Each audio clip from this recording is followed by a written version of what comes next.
Hello everyone. The next topic which we will be discussing is about the centrosome. So what do you understand by the term centrosome? It means the centrosome is basically an organelle which is present in an animal cell and that will act as the microtubule organizing center of the cell. It regulates the cell cycle basically. Now, this is the centrosome. Now, what are the main functions of centrosome? So, centrosome, they comprise of two microtubules rings that is known as centrioles. Its main function is to organize the microtubules and provide a structure to the cell. It pulls the chromatids apart during the cell division. So it plays a major role in the mitosis, which is also called as the equational division. Now first starts with the introduction. So centrosome is also known as the cytocenter. It is an organelle that serves as the main microtubule organizing center MTOC of the animal cell as well as a regulator of the cell cycle progression. It provides structure to the cell. So it will provide the structure to the cell. Or moreover, it plays a key role in the mitosis in the animal cell. So where mitosis is the cell division. It is also known as the equational division. So what is happening in mitosis? In mitosis basically it will they will produce the genetically identical cells. So there will be the two daughter cells which are produced and they are genetically identical to the that of the parent cell. So this mitosis includes various stages. For example, it includes prophase, metaphase, intraphase, telophase, anaphase. So all these phases are in the mitosis. So this was about the introduction and plays a major role in the mitosis. Next is the definition of the centrosome.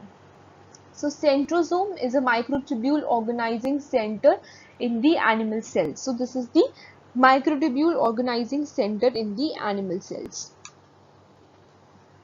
If we talk about the history of the centrosome, then the history is it was being discovered by these three scientists, but later it was being discovered in 1888 by the Boveri.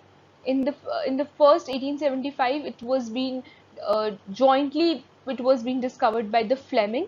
Then in 1876, it was being discovered by Benden, and later it described and it was named in 1888. So this was about the history of the centrosome. Now if we talk about the structure of the centrosome, so this is how a centrosome looks like. There is a mother centriole, there is a appendages which is being displayed here, they have distal ends and they have proximal end as well. They are interconnecting fibers. There is a daughter centriole, there is a mother and there is a daughter centriole, and there are microtubule triplets. So the centrosome is made up of two perpendicular centrioles, that is a daughter centriole and a mother centriole. So it has two centrioles which is linked together by the interconnecting fibers. So they are linked together by which of the fibers? They are linked together by the interconnecting fibers. And it consists of a complex of proteins that helps in the formation of additional microtubules. So it will help in the formation of additional microtubule. There is an amorphous pericentriole matrix which surrounds the centriole, and it is involved in the nucleation and anchoring of the cytoplasmic microtubules. So centrosomes, if we talk about in the animal cells, is very much like the DNA. So it is very much like the DNA. For example, during the cell division process, one centrosome from the parent cell is transferred each to the daughter cell. So in proliferating cells, the centrosome starts dividing before the S phase begins. The newly formed centrosomes, they participate in organizing the mitotic spindles. And during the interphase, The centrosome organizes an astral ray of microtubules that help in the intracellular trafficking, cell adhesion, and polarity. And if we talk about the post-mitotic cells, the centrosome consists of a mature centriole and an immature centriole, which is known as the mother centriole and daughter centriole respectively. So these are in the case of the post-mitotic cells. Now the centrosome consists of four phases, and the four phases are G1 phase, G2 phase, the mitotic phase, and the late mitotic phase. So what is happening in these phases? If we talk about the G1 phase, it is where the duplication of the centrosomes takes place. If we talk about G2 phase, it is where the centrosomes maturation takes place. So here the duplication of the centrosomes takes place, and here the centrosome will mature. In case of mitotic phase, the centrosome separation will take place. So there will be a separation of the centrosomes. And in the late mitotic phase, the chromosome disorientation takes place. So there is a chromosome disorientation which takes place. Now, centrosomes in the animal cells. So in most of the animals, centrosomes are not required in the cell division process, even though they add to the effectiveness of the mitotic spindle arrangement. So what is the role of centrosomes in the animal cells? They do not required in the cell division.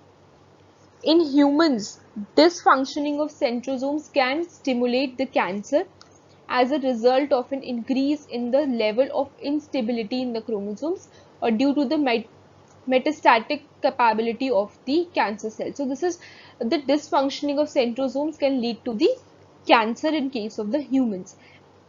However, this study needs more research, but this study lacks the evidence, but still more research has to be done. But as far as it has been reported that this functioning of centrosomes can stimulate the cancer and increase the level of instability in the chromosomes. Now, what about the centrosomes in plant cells? In plant cells, what has happening is the plants and the fungi, they do not possess centrosomes. So we have been discussing in all these slides that they do not have the centrosomes. Centrosome is present only in the animal cells. Hence, make use of MTOC structures to coordinate their microtubules. So the plant cells, they do not possess any spindle pole bodies or centrioles except in the flagellate male gametes that are completely present in the few flowering plants. So they are present in very few flowering plants. The primary functions of MTOC that was being depicted in the above sentence as well. So the primary function is the spindle organization and microtubule nucleation, which appears to be taken up by the nuclear envelope while the mitosis of the plant cell. So this is what is happening. There is a rare pathway that has been developed by higher plants that regulate this dynamic and assembly of the cytoskeleton. So that pathway is very rare. The microtubules, they are nucleated at the organizing in nucleation centers in many other eukaryotes that are committed to establishing the polarity. Animals and plant cells, they share the main cytoskeleton. Elements that will imply the controlled working plants do not exhibit centrosomes. They resemble organelles and yet they are capable of building spindles. Thus, they have developed cytoskeleton arrays such as pre-prophase band, the cortisol array, and the phragmoplast that participates in the fundal growth processes.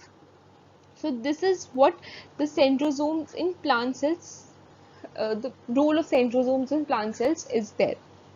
Now, the last is about the functions. So what are the functions of centrosome? First of all, it was being discussed that they are help in the cell division process. Cell division here is the mitotic part, mitotic cell division, which is also called as the equational cell division. So in equational cell division, what is happening? They maintain the chromosome number during the cell division. So they are very genetically identical. The daughter cells that are produced, they are genetically identical to the parent cell. So they maintain their chromosome number.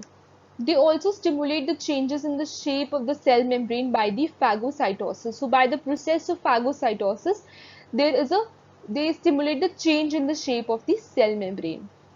In mitosis, what is happening? It helps in organizing the microtubules, and they ensure that the centrosomes are distributed to each of the daughter cell. So it has been done by the mitosis, that the each daughter cell have the same number of centrosomes. Now, they regulate the movement of microtubules in cytoskeleton structures, thereby facilitating changes in the shapes of the membrane of the animal cells. So this is what are the functions of the centrosomes. These are all the references.